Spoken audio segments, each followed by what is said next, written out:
Q's new highs. So basically, you just wasted an hour and a half of your life. Congratulations. Congratulations. You just wasted an hour and a half of your life. You get it now?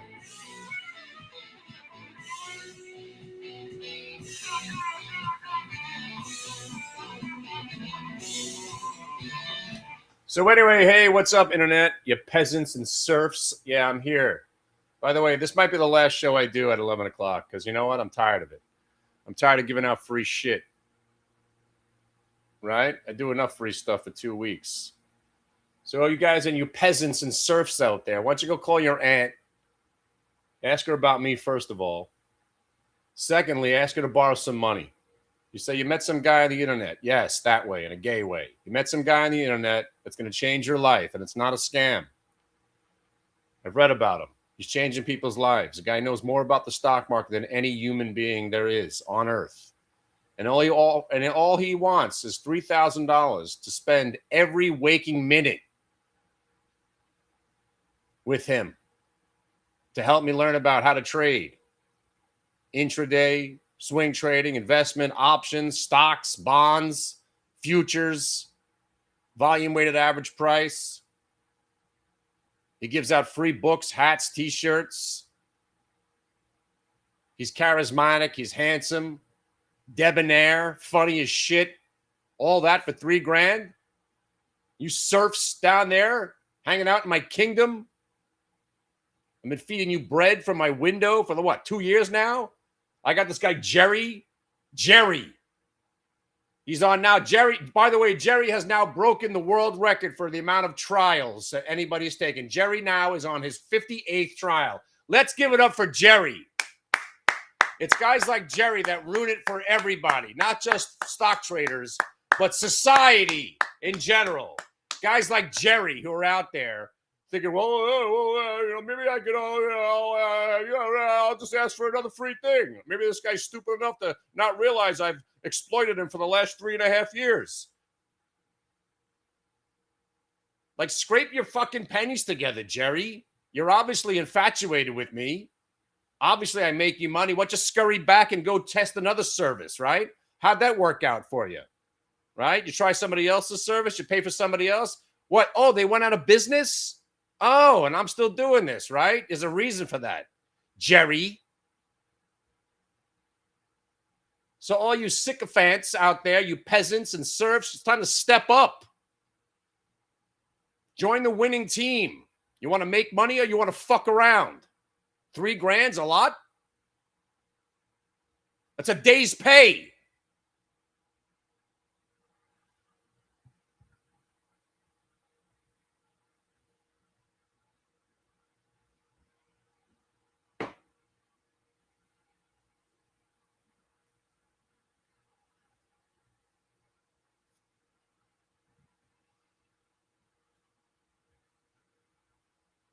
You know, we started doing these shows on the internet to kind of give people FOMO so they join. Nah, but they don't. Because I give out such vital information on this hour broadcast that you guys think that you shouldn't be able to pay for this. Nah, no more. Now I'm going to spend an hour rubbing it in your face of all the trades that you missed. Aha, you missed it. You stink. Join the website right now. And then not just join my website. How about do this? Do this. Join the website. Pay me, and then I'm going to set you up with somebody else immediately. Because he's the shining beacon of hope. The man, the myth, the legend. His name is Solid. And he frolics amongst us. He walks amongst us. The God that walks amongst us. And for a reasonable fee, he'll sit with you and teach you everything that you don't learn on a daily basis from me. And then within days, if not weeks, maybe months, you'll be set. You'll be set for life. This isn't a perishable skill. Once you learn it, you get better and better at it. But you got to learn what you're looking at every day. I'm not going to keep throwing bread out the window to you peasants.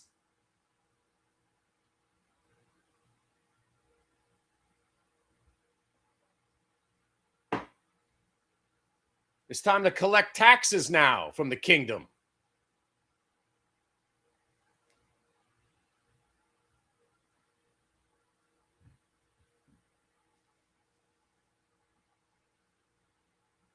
By the way, did anybody just waste 2.5 hours of your life shorting the Qs? You see why it's a waste of time? Do you finally get it?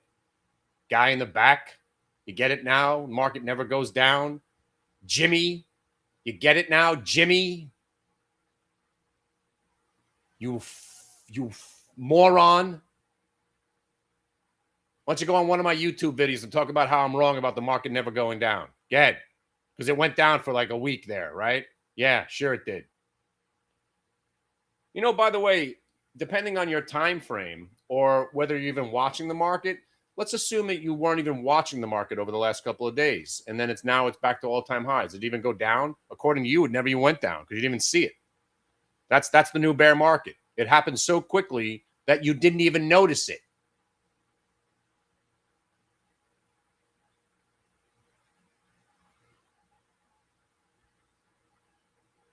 And if you're looking at the chart that I think you're looking at right now, unless you're Jerry,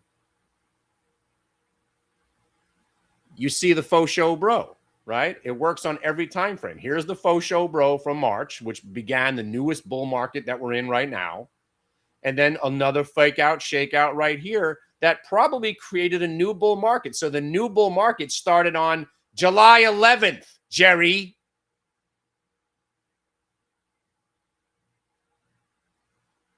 And bull markets tend to last for what? 3 to 5 years, sometimes 7 years. So you got 7 more years now. You want to get in the way of a 7-year breakout that's about to happen? Good luck. You go hang out with Jimmy and Gail.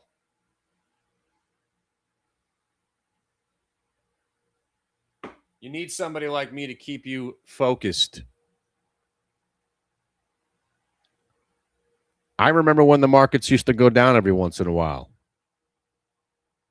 Doesn't happen anymore. So I'm here to remind you every morning, you want to short stocks and play fades, you better do it according to the rule book. And what is the rule book? Volume weighted average price. Because the Rambus short today was epic. The Nokia short, pretty damn sweet. Even the SpaceX short that we did, not bad. We picked our spots, we won, and now we go back to the regular scheduled programming of the market never going down. The most important takeaway from today, my peasants and serfs that are listening to me on YouTube, all 4 of you that are left, because I've been banned by YouTube so many times that my algorithm has been tainted.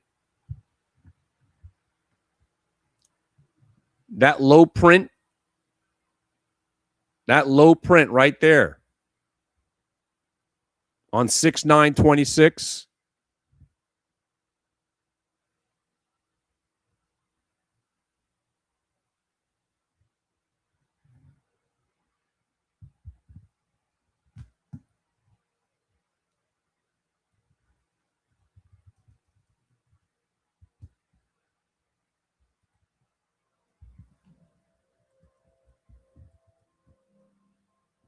That low print, what you may have thought insignificant at the time,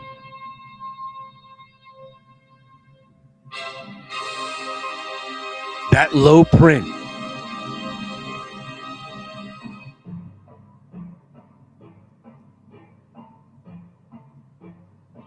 June 9th, 2026.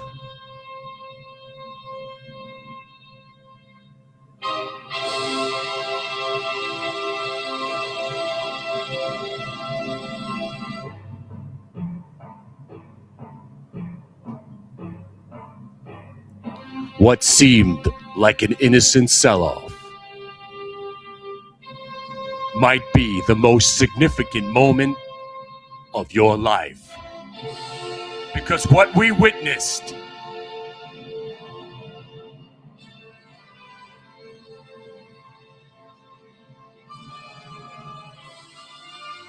on June 9th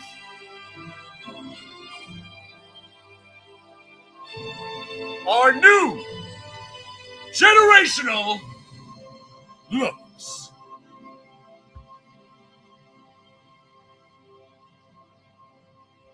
Thank you. That's my time, everybody. Go watch a few movies.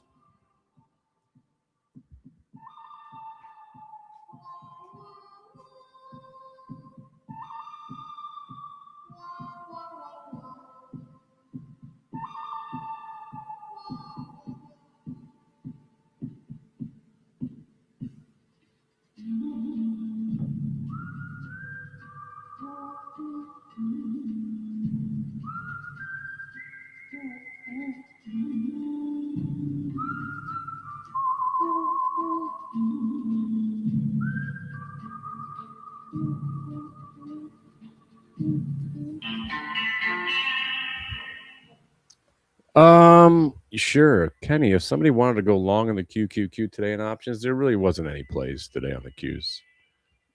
No, because gap. The only thing you do on a gap up Monday is you look for a little fade, and that was it.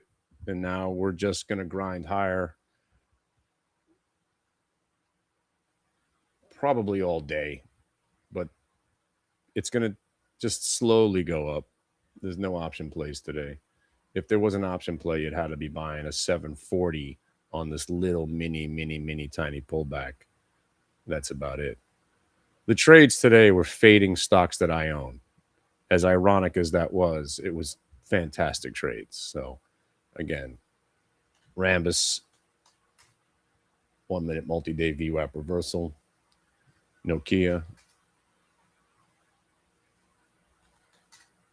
1 minute multi-day VWAP reversal. Lightpath, 1 minute multi-day VWAP reversal. And those are the trades. Tomorrow, if the market gaps up and actually tries to sell off, today's lows will be more important than the generational lows. But like I said, now that we sold off last Tuesday, these are probably generational lows, meaning you're never going to see them ever again, right? Just faux show broad. Chances are we're breaking all-time highs. They're going to tack on 30 or 50, maybe 170 points from here on the Qs. Not exaggerating it either. I think easy 1,043 on April 28th, 2028. That was my target from like 3 years ago. We're right on schedule. I thought it was a little far-fetched at the time, but now I'm thinking I might underestimate what the Q is going to be a year from now. It's only a year from now. I think we tack on at least 300 points.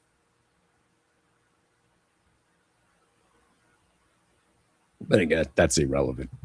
If you're day trading, the trades today were very specific. It was just looking to play the fade, and I looked to play the fade first on stocks that I own. And ironically, it was one of the best trades of the day. If not the best trade of the day, it was Rambus short, Nokia short. Scalped the Q short for a second. It worked. But, again, shorting a stock at 741 to get paid 2 points, that's not a good trade. I'm glad it worked, but it's just more or less a waste of time.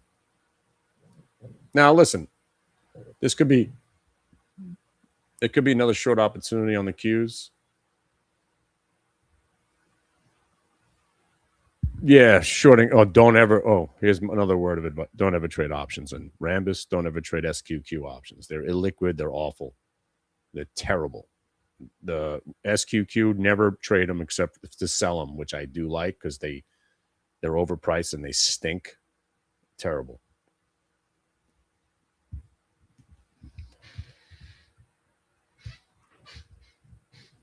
All right, so listen, we got an hour to spend with each other before I start nerding out and get onto my baseball card trading app. Spend 3 hours talking about deals and working $6 deals with these people after working with these stocks. It's fun in a way. If you guys like baseball cards, I'm so deep into it now, I'm going crazy to how many different things are in the baseball card world nowadays. Anyway, but yeah, Rambus options, terrible. They're monthlies. They're illiquid. They're awful. It's in a void for all of eternity. Terrible. ridiculously awful. The Qs intraday today, the reason I'm not really focused on them, except for that one opportunity, was that I know exactly what we were going to get today because I'm a victim to this market, right? I'm a bearish guy. And for 3 years, I learned the hard way this market never goes down anymore. And I fought it for 3 years and I lost.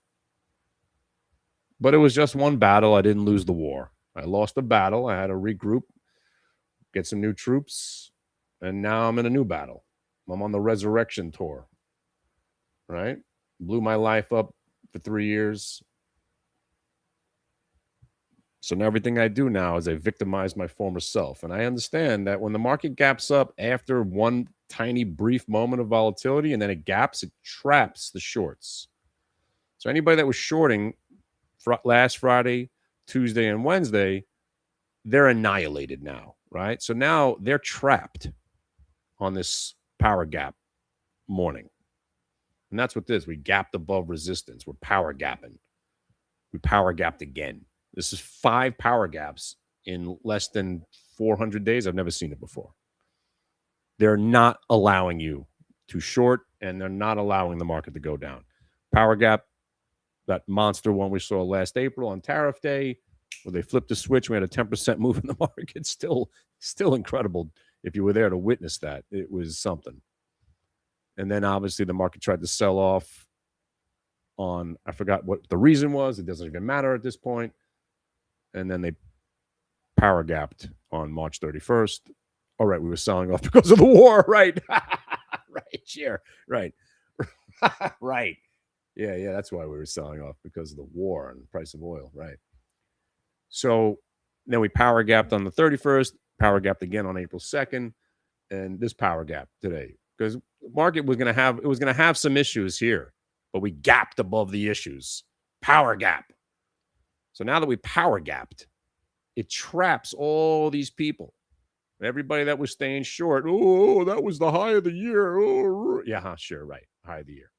High of the, right. Blow off top. Right. Okay, whatever. Whatever the short's premise is, they're always going to be wrong in this market. One day they'll be right, sometime in 2035, I think. Irrelevant, that part of the conversation. What's relevant is we power gapped on a Monday, and generally we don't sell off. We get a little fading. We took advantage of that moment, and the moment's gone, right? But generally what we do is we gap and we sit and we grind higher, because the reason the market can't go down after a power gap is that these morons down here who actually stayed short the Qs, now they're trapped. So now they want out. So any little pullback, they're covering shorts just to lighten up on their disaster. And the longs that were debating whether to buy here and here, now they're gripped with FOMO. Oh, I could have bought here. I should have bought there. I could have bought here. I should have bought there. Oh, I'm buying now. A lot of dumb shit's going on right now. And I don't buy into it. If it keeps on going, who cares? It's just one trade. I'm not missing anything, because I take high quality trades if I'm going to trade at all.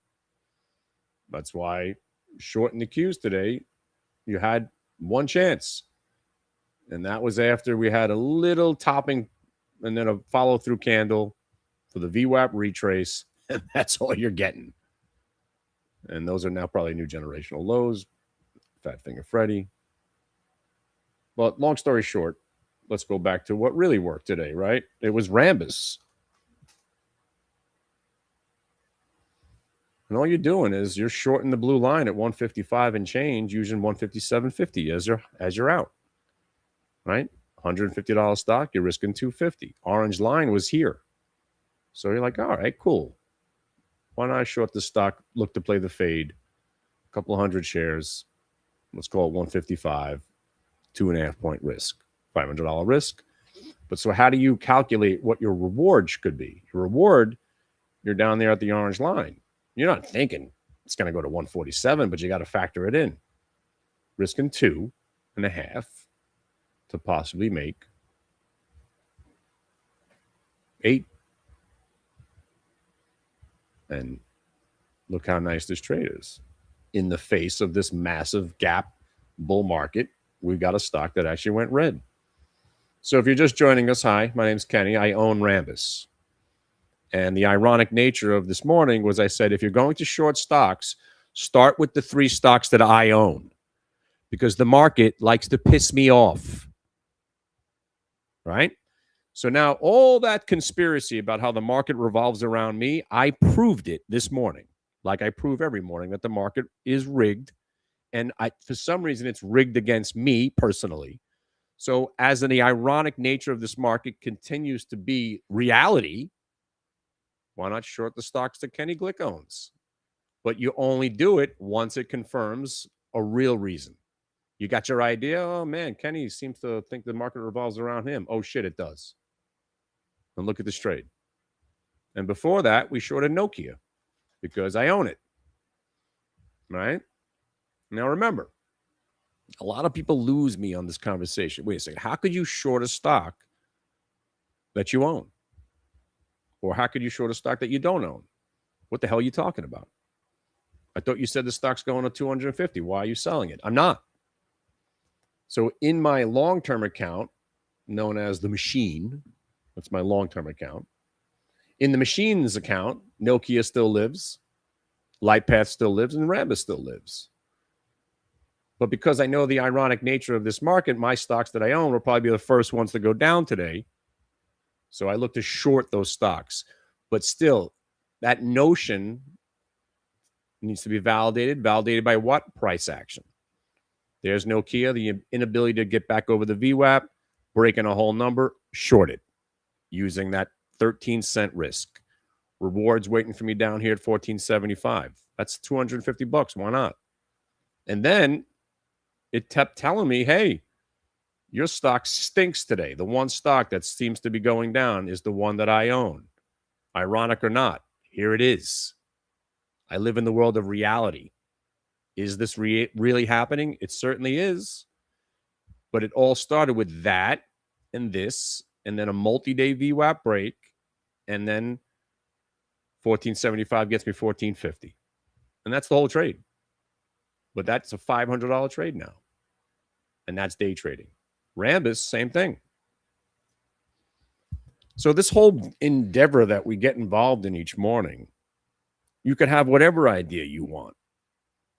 Take a step back and let the idea first be validated by price action, and then put the trade on, identifying your risk, understanding where your reward is, and then remember you're an active trader. You're going to be doing things throughout that trade when that trade tells you to be doing something, like the Qs, right? We were short.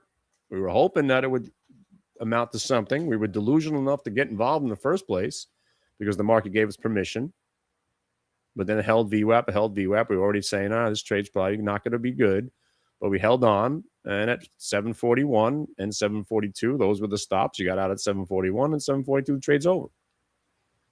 One of these days, maybe this year, maybe next year, maybe 20 years from now, we'll actually break VWAP, test from underneath, and actually roll over like we did on Tuesday. So that's why Tuesday was the most special day of the year. And what do they say? Something about keeping it holy? What you saw on Tuesday, don't ever forget what we saw and how it worked. Because one day we'll see it again. Maybe not anytime soon, but that's why when you see a blow-off top candle and a rollover and a VWAP break, you take the trade, because that's how sell-offs start.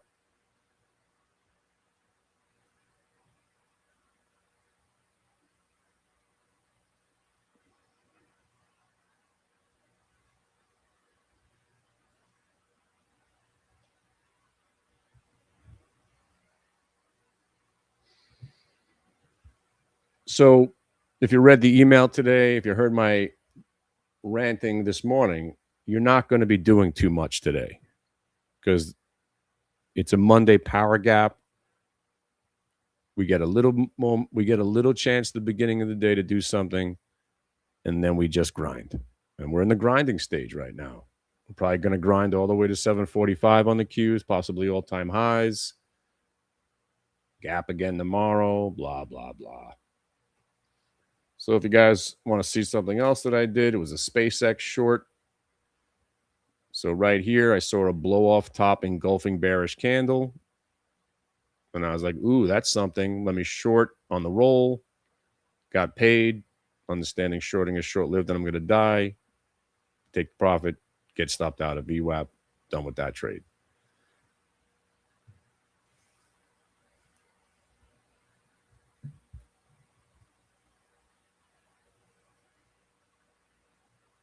By the way, you could thank me for the New York Knicks winning, because I had this thing going. Every time they would stop playing poorly, I would do a couple of bong rips and then bet $85 against them, and they would stop playing better. And they would stop playing better, go back outside, take a bong rip, come back inside, bet another $85 against them, and next thing you know, they would win. And I did that every game. Don't tell me I didn't create. I created the entire. I was dictating the way sports was happening. Everything revolves around me. Prove me wrong. Anyway, but here we are, living the best life, right? What do I think about AGQ? I'm actually surprised it's still green, because I own that one too, and it's still hanging in there.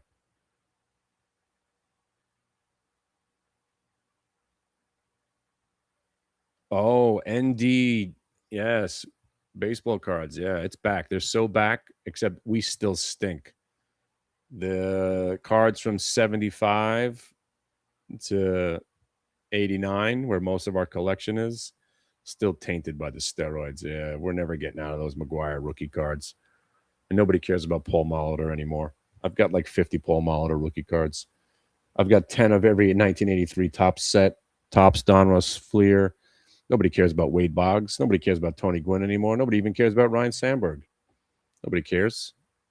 It's all about insert cards and chase cards and a bunch of bullshit. But the industry's back in a big way.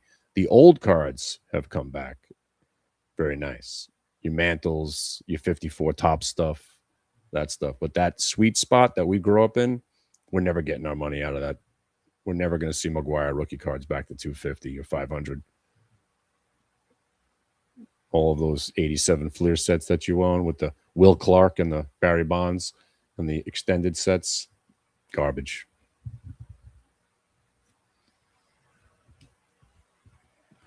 So why was Rambus a short? Oh, my God. Let's talk about it again. Do you really want me to go over that again? I will.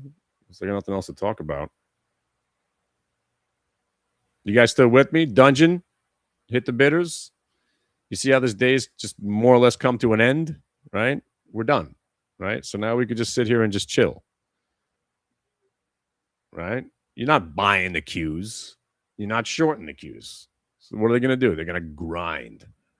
You can't trade options on them. They're just going to grind around all day and close, right? At least we found something to do today.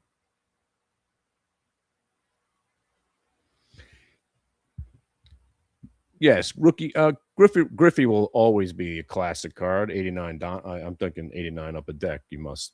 That's the official rookie card. Yeah. But yeah, let's talk about Rambus for a second, right? So this is just a fade. So the idea of trading a gapped up market is you look for the fade. If you ain't fading, you ain't trading, right? So the idea behind the fade is that somebody bought the stock and is thinking more short term. So they're going to take advantage of the gap. So when you walked in and you saw the market was gapped up huge, I think only one thing. What am I going to sell? And if I don't own it, what am I selling short? So in this case, I look at the stocks that I own first, because the ironic nature of this market, it likes to bother me. So I went and checked on Rambus, and I went and checked on Nokia. But let's talk about Nokia first, because I just recently bought more. By the way, little faux show bro action. See?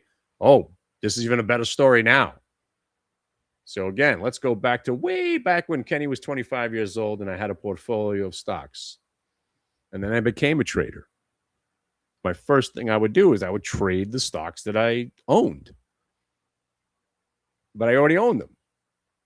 So I would kind of just sit here and wait if Cisco or Oracle or the Qs or whatever I owned at the time was getting weak. I would short them that day to make money while they were having that moment of weakness, because I noticed that anytime I sold the stock, it'd keep going up after I got out. I was sick of that. So I was like, all right, I'm just going to short them in another account in those moments of weakness and hold them long in my other account because I still believe in them. Fast forward 30 years later, we're still doing that. So I own Nokia. I bought more last week on, $13.50. I held it. I still think the stock's going to 24. Now, fast forward to reality. I bought more. I still think it's going to 24. But now I think, all right, the market's gapping up big. This thing's already made a nice move. Let me see if any short-minded, not short-minded like they're going to short, but short duration time traders, people who just bought at 13.50 and they're looking at the stock at 15, and they're going to take something off the table. They're going to sell some, right? So I wait to see if those sellers show up, because it's a rational trade. And when do they show up? Here's the gap, 3 o'clock in the morning. There's an attempt to sell off. Here's Nokia. And then here's where I'm awake. I'm watching the stock. It's forming this range. I see a fat finger Freddy show up right there. I'm like, oh, that's telling me the stock really wants to go down. There's the fat finger. If you want to see, it's an anomaly print out of the market, right? There it is. So now I'm waiting for a reason, because I'm not demented anymore. Well, then again, depending on what conversation you hear me talk, there's levels of dementia. But I'm not demented as a shorter anymore, because I've learned my lesson, because it doesn't really work. So if I'm going to short something, it has to prove to me that there's a chance, right? And how do I get proved that there's a chance to make money doing something that doesn't really work too much anymore? There, right there.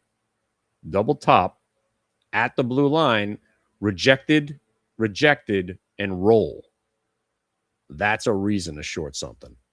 Can't get over the VWAP, breaking the pre-market pivots where it held and held and held, short it. And then it starts to roll over. And you make money. And then it goes to the orange line. And that's a pretty good trade already in itself. And then you're thinking, hey, well, I made it this far. I guess it's going to go test Fat Finger Freddy trade. Bang, it did. And then look what happened to Nokia. There was no reason to cover it.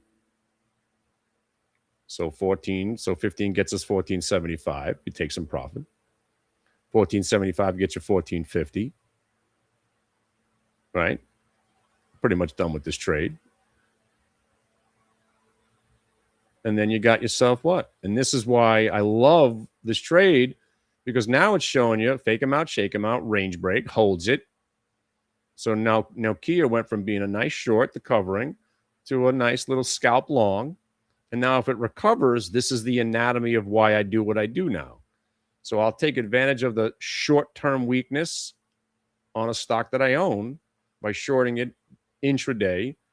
And then at the end of the day, I still own Nokia, I still own Ramus, and I still own Lightpath, and so forth and so on.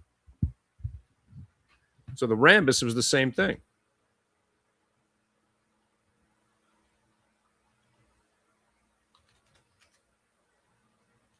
Rambus, obviously the best trade of the day by far. Also, the algorithmic numbering was phenomenal. 155 gets you 157.50. I'm sorry, I missed by a penny, but close enough. Roll over. 930 candle below break right there. VWAP break, new low break, pre-market low break. Short it using these levels as your outs in case it rips against you. But it went to the orange line where you cover 60, 70% of it, not expecting it to. I did not expect it to break down, as a matter of fact. I expected it to hold, chop around. I thought this was going to be the rally back. And again, no short's going to last in this market, but can't take the money from you after you've covered. Now you're done.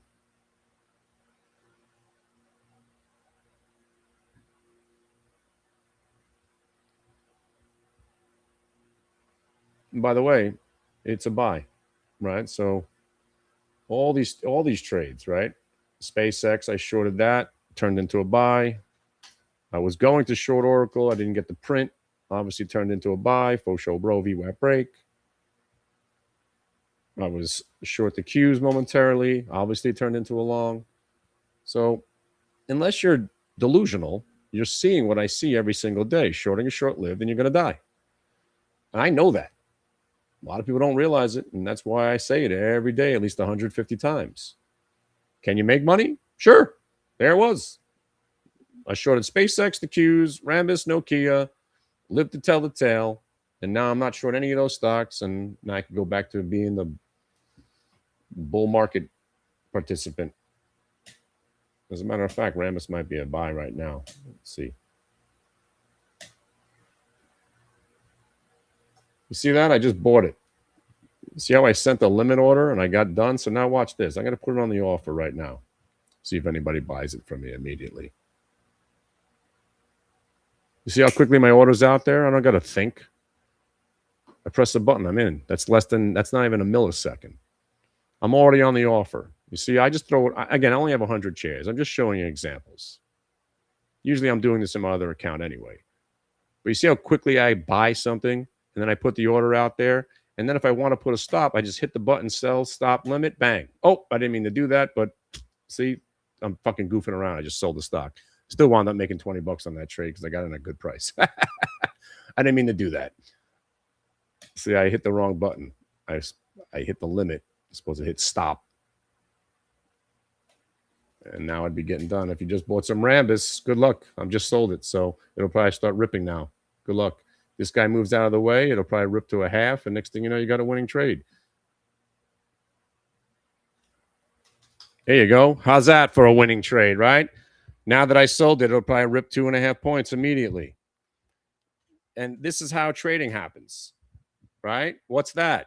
That's a fake out shakeout. What's this? This is a range break. What's that? That's a Kardashian bottom and an Andy Dufresne breaking out of it. Buy it. And next thing you know, you got a winning trade.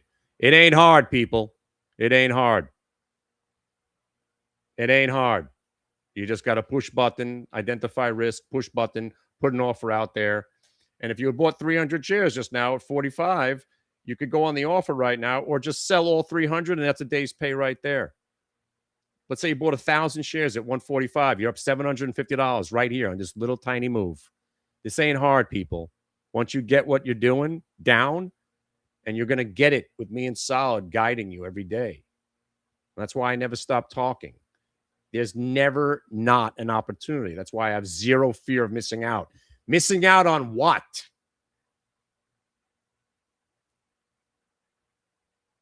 Some guy emailed me about the SpaceX trade. This is bullshit. I just missed the whole market. Blah, blah, blah. I was like, you missed what? What'd you miss? It's one trade. Who cares what SpaceX is doing? He's like, it's unfair. I couldn't get it at the IPO price. I said, what are you talking about? You could have bought it at 150. It went up 25 points. People would kill for that money. Well, I don't want to buy it now. I'm like, all right, so then you didn't really want to buy it.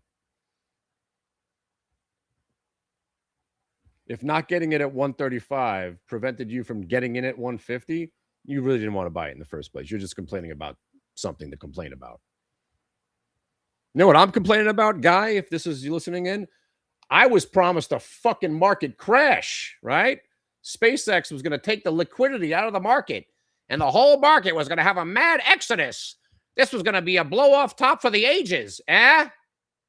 Yeah, where'd all those sellers go? That's what I'm wondering. Where'd all those sellers go that showed up for about 8 minutes? They're all dead. That's where they went.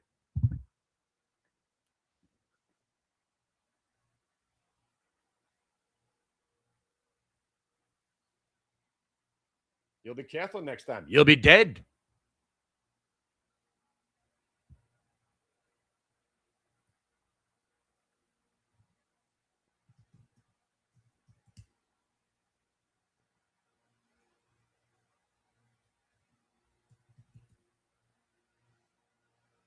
By the way, if you don't know where that line is from, your day is over.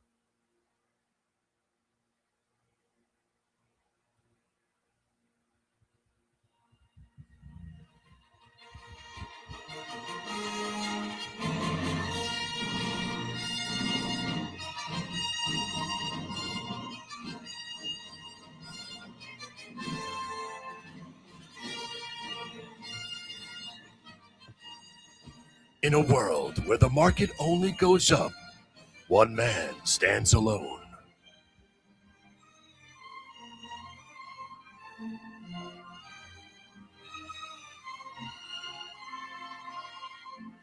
In the face of war, inflation, stagflation, whatever inflation, your mom's inflation, wars, China slowdown, fiscal cliff, Greek debt, and the list goes on and on. And each time, we have now required and secured generational lows.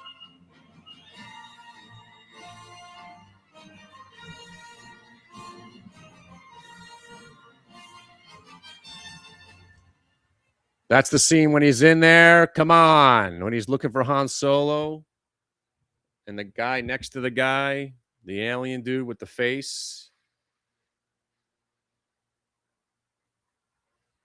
He nudges him. He's going to kill him. I'll be more careful next time. You'll be dead.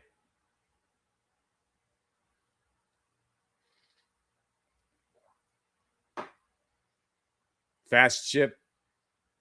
It's made the one that Kessel run. Nearly 4 parsecs. Fast enough for you, old man.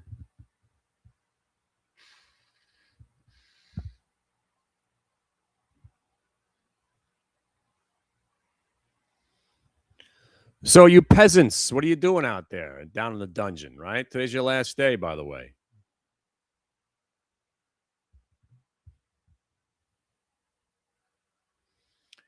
No, I don't look at the SPX zero-date options because of one guy. One guy. He used to be a member of our room. And for 3 months, he was paper trading them. And then he told me that he hasn't lost on one of these trades. I was like, you're paper trading, right? He's like, no, but I'm doing really well. I'm like, yeah, but you're paper trading. You understand? It doesn't equate into real life. And then the dude, he wanted me to fund him because I was funding traders that could prove to me that they knew somewhat of what they were doing. And I was like, let me know when you go live and you do exactly what you're doing today and how it works out. And I got to tell you, this guy turned out to be one of the most honest people I've ever met in my life. 6 months later, I get an email. You were right.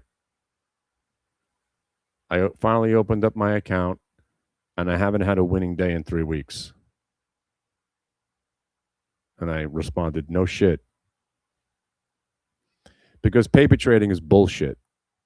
You get executions that you wouldn't normally get. There's no fear involved. You're not worried about losing money. You let things ride when you wouldn't normally do. You do dumb shit when you're paper trading. That's why don't let it go to your head. It's just to learn the system that you're trading on. It's learning to send the orders. Real trading happens. I'd rather see you trading 3-share lots just to get a feel for what it feels like to be in a real trade and real executions than paper trading and letting yourself become delusional. Because once that guy went live instead of using real money, like I said, he lost every day. All those trades that he thought he knew what he was doing didn't work suddenly. And he said to me, everything you said that was going to happen happened. I'm like, I told you.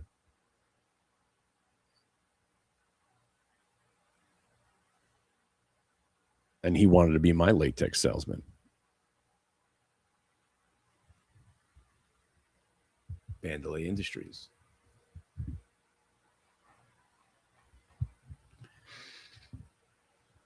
So this is a tough day. This is a tough racket right here. This is a tough kind of day because, you want to put trades on. If you're on your 3rd day, you email me, compliment me again how handsome I am, and I'll give you the other 12 days. Yeah. Everybody gets 2 weeks. 2 weeks. 2 weeks. And if you don't know where that's from, don't even bother sending an email. 2 weeks. I'll give you a hint. The head blows up. I'll give you a hint. Arnold Schwarzenegger. I'll give you another hint. Arnold Schwarzenegger.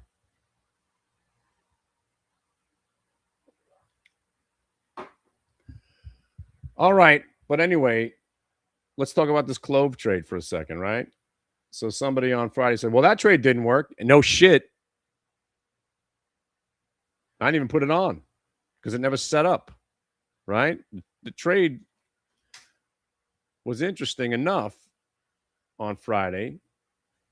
You got something out of the stock, but if you bought the $5 calls, yes, you lost the 2 cents. Total recall. Exactly. Right? You lost your 2 cents. Sorry. But normally, lotto plays, they call them lotto plays for a reason. They don't work. Anybody here hit the lottery? Right. We do hit from time to time in here. When they hit, they're 20 baggers and 50 baggers. But then fast forward to remember what I said to you, don't not watch Clove on Monday. Because when a trade doesn't work on Friday, it tends to have follow through the next day because they're just pinning it. And remember, the Clove trade, they took the money. Remember, we were supposed to be buying it the prior day, and then it gapped up.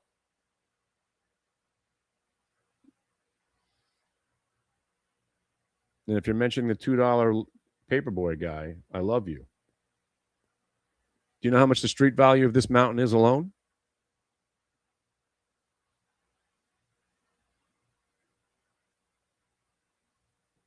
$2.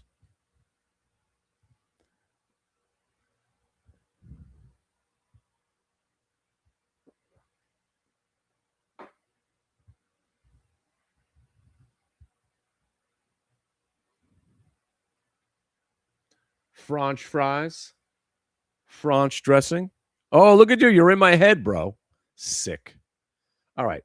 Anyway, nobody's short the cues, right? You sick bastards, right? Look, if you're going to do anything with the cues today, it's just hold into the close. Because usually when you power gap on a Monday, you just grind the shit out of everybody. And all we do is grind and grind and grind. And then we close and then we go higher in the aftermarket all the way to 8 p.m., all the way to tomorrow's gap. And we'll be at 7:50 tomorrow morning. There is zero reason to sell. There's not much to do. That's why we're just chilling out. But let's talk about Clove. Right? Let's talk about fucking Clove right now. So you're worried about that 2 cent option that you lost money on?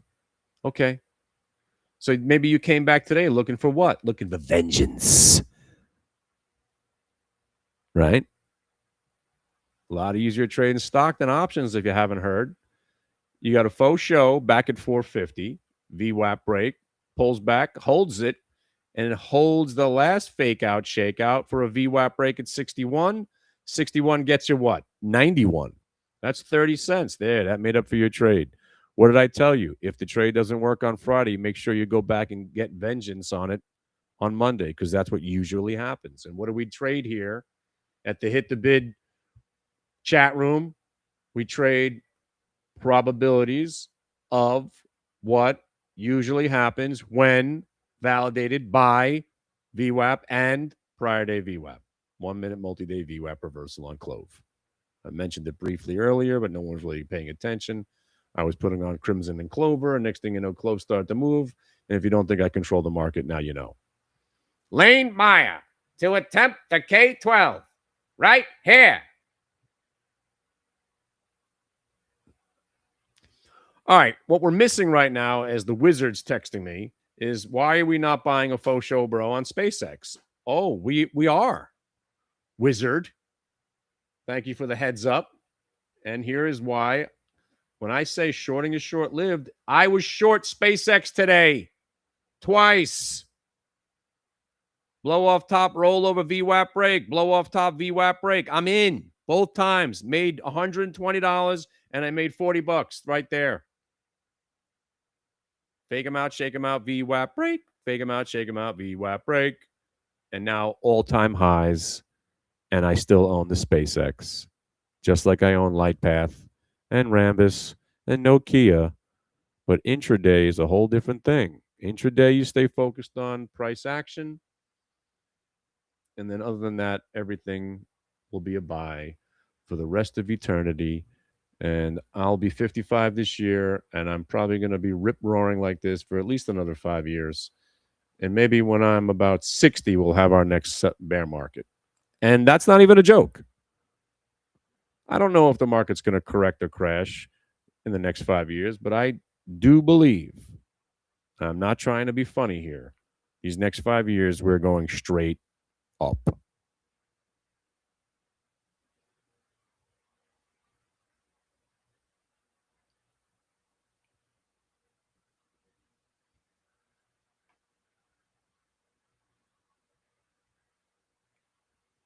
And that's why I love shorting stocks that I own, because it proves my theory in itself.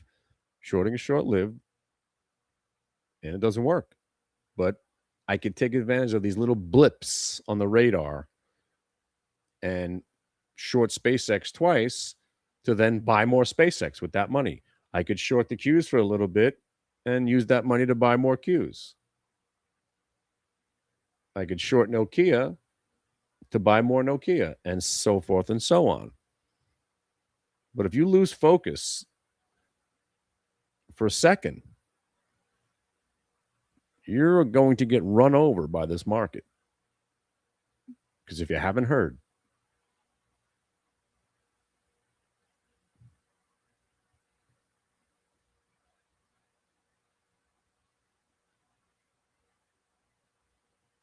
we never go down.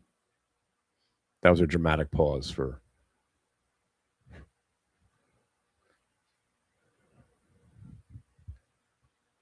And that's where we're at, dungeon dwellers, TikTokers, YouTubers, right? You want to spend some time with me, right? Make money for the next 5 or 6 years? I ain't going nowhere. You know, people that have been in my chat room with me and Solid since 07, we still have people that come back. They're still members of our room. People don't leave us because we do things wrong. They leave because they've accomplished something in their lives, and now they don't want to be in a chat room all day. I don't think you should ever leave, because the camaraderie and the, or the idea generation, kind of like the wizard texting me, why am I not buying more SpaceX? See, I should have been buying more SpaceX. Because I told the wizard, if it breaks 175, buy more. Oh, and there's the wizard. Hold on a second.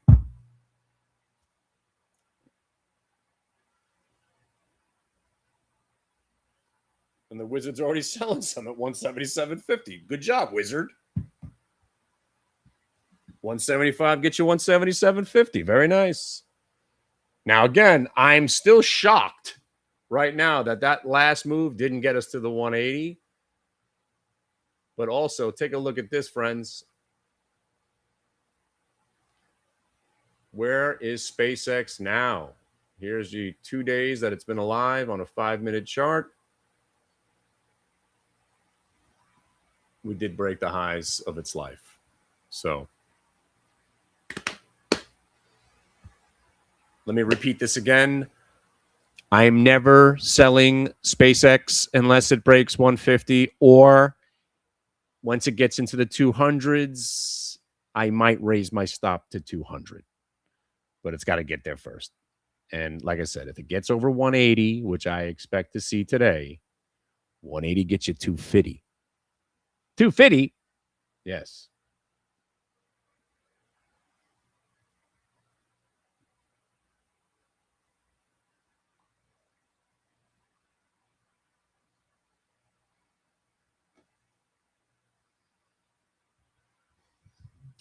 On another note, nice sell.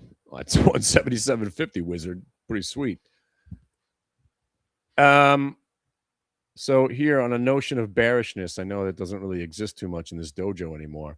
I had a friend I haven't spoke to since high school reaching out, wondering if it was a good idea to start buying into the market. They said they saw me on YouTube. They can't believe they saw me on TikTok doing my thing. I had no idea I was involved in the market. And they were like, I'm thinking about getting involved. I'm like, oh God, that's bearish. When high school friends are texting you out of nowhere looking to get involved. Ugh. Not as bad if my uncle decides he wants back in. If you guys have heard the story about my uncle, complete opposite of my father. My father taught me well. Market never goes down. My dad's been long since 1978 and still in, like I said, a lot of these stocks he's been in. SpaceX options are tomorrow, I believe. My uncle, on the other hand, he bought stocks in 1986 and the market crashed in 87. And he says the market's rigged. It's awful. Nobody ever makes money. Right. So after he got crushed in 1987, he stayed out of the market, went into CDs, and you do stuff that conservative stuff, which I don't fault anybody. I love cash. But my uncle, when did he come back to the market? He sat out 1987 to 1999. So for 12 years, he sat there just pissed off. Oh my God, everybody's making money but me. When does he buy back in? 1999.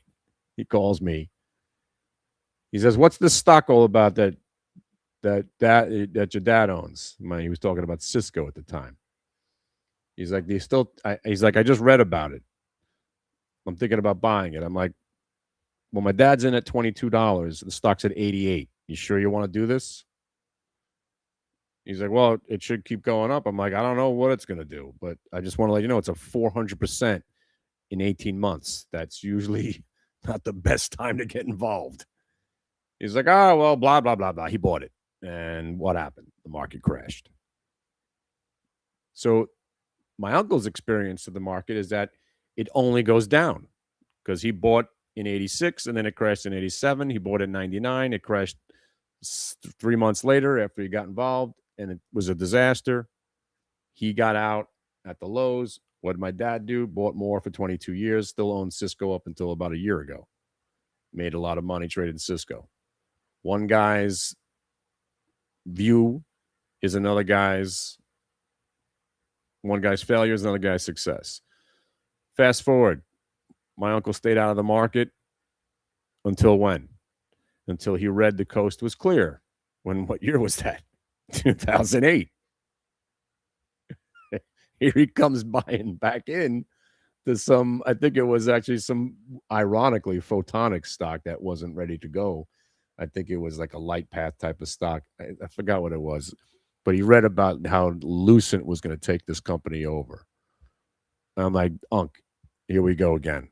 What do you just look for pain every 10 years?" And so he's like, "Nah, this one looks legit. They got earnings and blah, blah, blah. Supposedly Lucent's going to take them over." I'm like, "Well, if you buy, the stock's going to zero, right?" And he bought it. And it was some sort of scam company. And it went from $35 to like $8. I don't remember what it was. He sold it for a loss, and he hasn't bought a stock yet since. So that's 2000. What? That's 2009. My uncle's been out of the market since. He's due.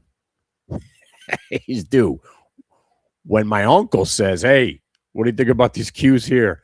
I will send an email alert to all of us. Anybody in the listening voice, the area of my voice, you will get an alert. We'll call it the Kenny's Uncle Indicator. If somebody like that comes back to the market after all this time, he'll probably top it out again because my uncle is the worst. Plus, he's one of those everything's going to kill you kind of people. He's pleasant to be around. Everything you're eating, he tells you how bad it is for you right as you're eating it. "Oh, you're drinking soda out of a can? The soda eats away at the aluminum and you're actually drinking part of the can." "Thanks." "Oh, you're having a sesame seed bagel? The bagels, they get caught in your intestines and they clog you up. You have to get surgery for that. You'll get all bunched up. You won't have to go. You'll be constipated for a month." Thanks. Can I just eat my bagel?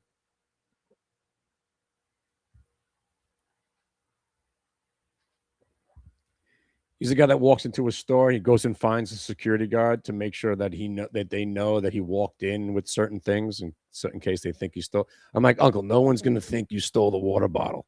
We're in a clothing store, first of all." He's like, "All right, just let me make sure." He's got to go find the security guard. "This is my water bottle. I came in with it." The guy's looking at him like, "What do you want from me?"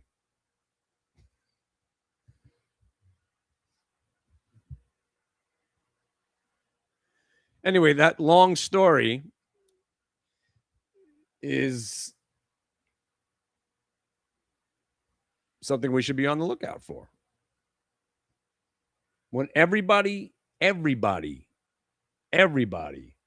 believes we're never going down, that's when the market will probably go down. And right now, we are still in a very skeptical market, climbing the wall of worry. People still believe that this is some sort of bubble. And that's why we're not going down. And that's where we're at, friends. And it's lovely. So let's go back to this clove trade, right? So everybody was moaning about it. I know what, not many people, but you know, it is what it is. You buy a 2-cent option on a Friday, you hope something happens, nothing happens. But what you do, and if you do, you go back on Monday and make your 2 cents back. Everybody make your 2 cents back. And you know what? Where's the guy that said, hey, I'm not going to buy it. You seem to like the stock. I'm going to give it a couple of weeks. So that person bought the $5 calls for this week. You still got a shot. But now, look at this trade. So let's say you walked in this morning, you said, oh, right, clove. Oh, that sucked on Friday. Yeah. They were at 7 cents. They went down to 3. If you bought them at 7, they're at 14 now. That's 100% on your money. Just getting that revenge that you should have been seeking. And I still do believe the stock's going to 750. Just like all these other stocks. Just because Rambus sold off and Lightpath sold off and Nokia sold off this morning changes nothing. Just like the Q's selling off for 3 days. Changed nothing.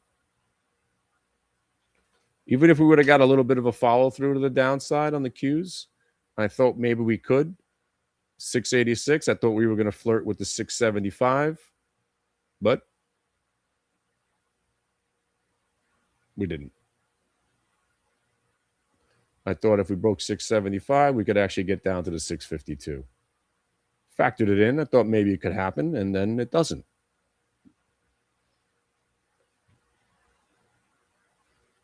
$12.06, and we're still going. By the way, did anybody buy this clove?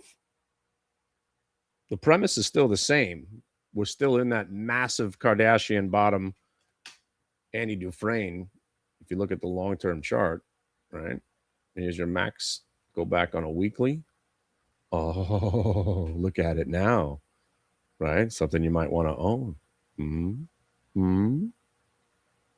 Little buy program, consolidation.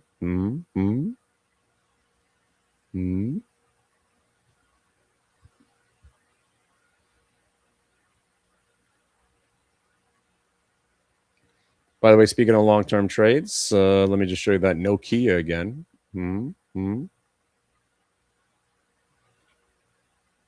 That's why I still own it. I'm in late. You know, I just started buying this thing at 12.5. And I don't usually do stupid shit like this. Usually I'm doing even dumber shit like shorting it. But here, look. Here's the, if you just look at it in 10 years, right? It's gone parabolic. Andy Dufresne, little last crack action. Another fake out breakout right there. So now we're just consolidating this monster move. That's good. As long as it doesn't break down, which would be bad. Breaks this last attempt to sell off, which is way back on May 4th. Then you're inside this candle. Bad things could happen. Like it going back to 11. Breaks there. And you might be looking at $9 again. But I'm a believer. And I'm glad it's going sideways because it's given us a chance to buy it here. I wouldn't mind it going back to 13 and change like it did the other day. As long as it doesn't break down.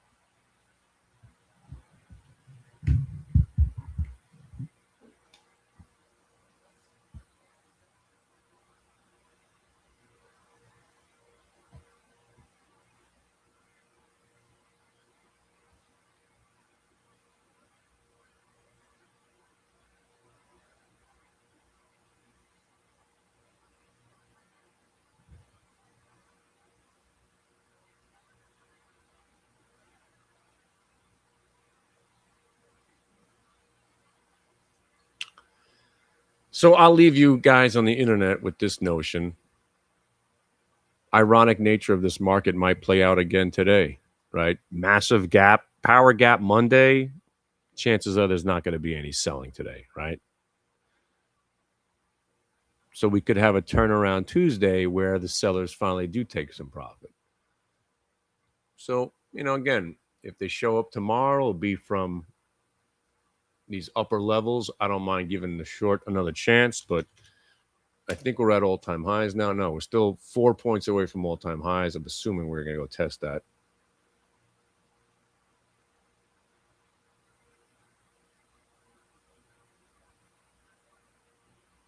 Somebody mentioned Alcoa. Now you're talking my language. Yes. Massive blow off top, about to roll over. You know what the story is at 55, between 55 and 57. You buy the stock.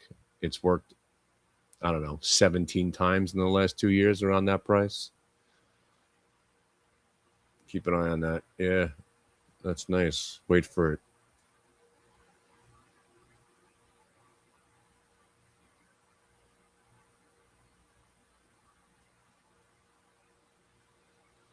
But if I am here, which I don't have anywhere else to go today, but I'll keep an eye on the market in case some sellers show up in the middle of the day, because you get usually after 12 o'clock, you'll start getting into consolidation mode. That consolidation could lead to a 2 to 4 point sell off, which is not a bad trade. It's just you better get your timing right.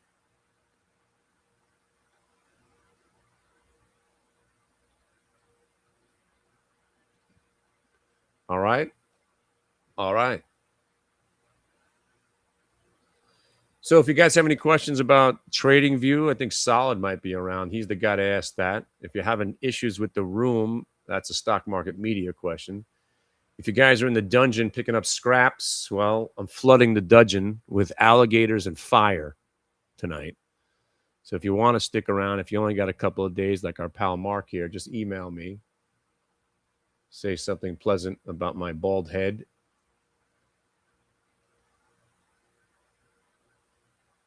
You guys on YouTube, you're hopeless because you've been sitting here trying to get free stuff for the last year and a half. Yeah, freeloaders. But if you guys want to be involved and make money every day with us, start by joining for a month. I'm doing another class on July 11th. We'll run that special again, I'm sure. Month and a class, 2 bits, month of the class, and then you go from there.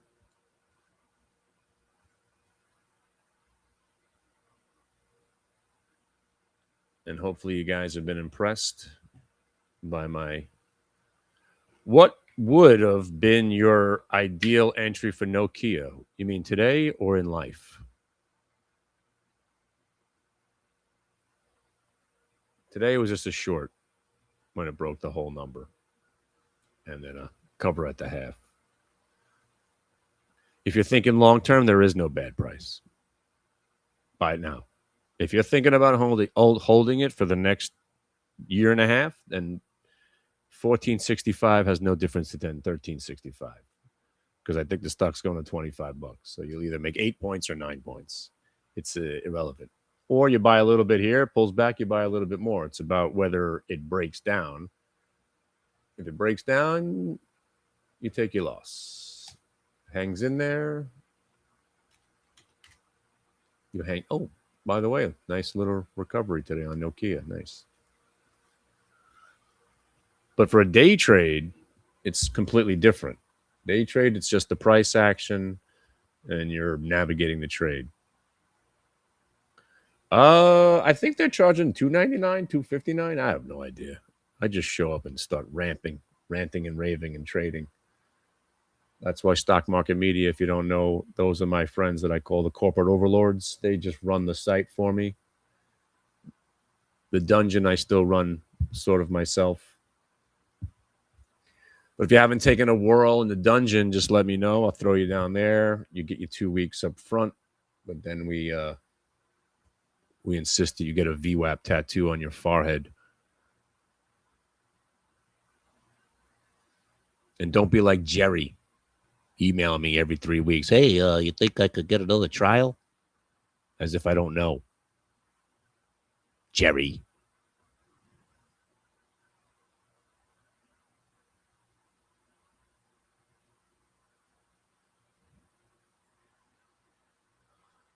This one guy changes his email from time to time, and he emails me like I don't know it's him.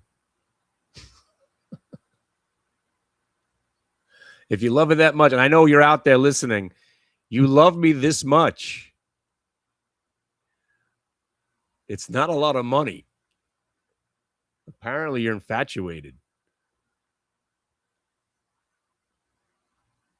I get it. It's a lot of reasons to love me.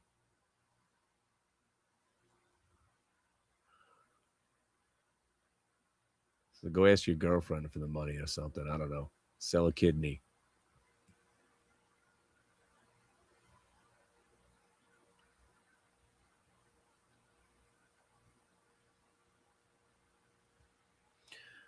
The finger of God. Oh, I'll show you a finger of God.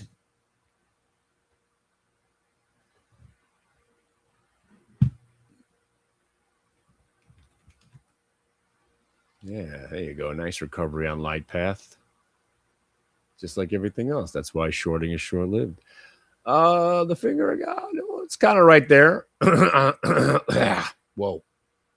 It's a blow-off top rollover, right? But it doesn't have to be the classic blow-off top. It just has to be a prior. It has to break a new high and then start breaking prior lows and then break VWAP. Kind of like light path at the open. New high, roll over, break VWAP. And there it is again. And then it just rolls over.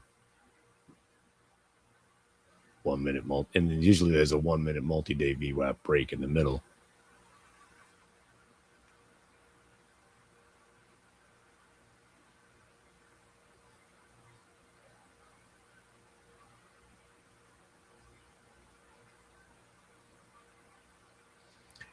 And listen, guys, I know maybe this didn't like gel with you first of all, right? Remember when I accidentally, well, I didn't accidentally, I bought Rambus. You know how, look, it became a pretty good trade, right? Even if you bought like, what was it, 143.85. Stock wound up going up two points. This little scalp trade, you know, you do 200 shares there, you make 2 points, that's $400.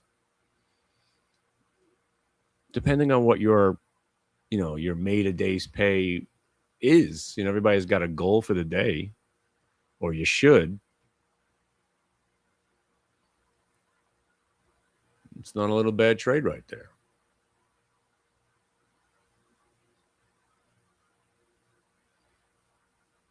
Now, I don't want to scare you, but I am looking for a reason to short the Qs.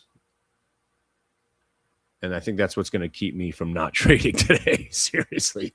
So if I'm trading again, it's probably going to be a short on the Qs if it develops. And right now it's telling me to shut my dumb mouth, go outside, enjoy my life, stop talking, get a lozenge, put some music on, and, chill out. Because if shorting happens, it's going to happen again tomorrow. It'll be easier to short tomorrow because we'll have today's lows to contend with or to use.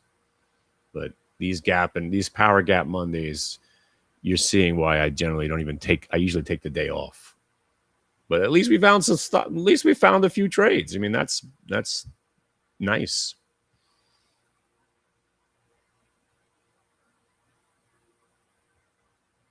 But you know what also I'm thinking about is SpaceX, right? You just got 2 fat fingers right back down to VWAP. I don't know if that's real or not, but every pullback in this stock is being bought, right? And you still got to be thinking 180, right? Now you understand why we're thinking 180 still, right? Because that's just probability. I personally have never seen a stock that has come out of an IPO as positive as this one has, They brought it out specifically at 150 because that's a very algorithmic price. Elon Musk and that crew knows what they're doing. They had a lot of buying lined up, but there's also a lot of people out there that still want to sell this thing. Right? But right now, the buying is still happening. The pullbacks are being bought. You still haven't got to 180. And the reason 180 is important to know is that that's what you usually see. When a stock breaks through 150 in a blue sky breakout, and that's what this is, a blue sky breakout means there's blue skies ahead. There's nothing on top that's ever been. It's a blue sky breakout. So usually 150 gets you 180. And we're only $1.50 away. I can't imagine they make 178.48 the high of the day today. It could be. Again, we're just trading probabilities. But let's say 178.48 is the high from today, and the stock opens up tomorrow 172 and change, and then breaks 178.48, buy it. You should get the 180, and then if it breaks the 180, the next logical area is the 200. But generally, stocks that break through the 180s go to $250. That's just based on just statistics from the market over the last 100 years. Stuff still plays out like that today. Now, if we're lucky, I'm not sure if he's around or not. If we could say his name 3 times and conjure him up like Candyman, sometimes Solid Jello shows up. So I'll put on his song to see if we can get him to hang with us today. Sometimes he's busy. I think he might have showed up after DJ Open Close at the Schmooze. I'm not even sure. I was sleeping.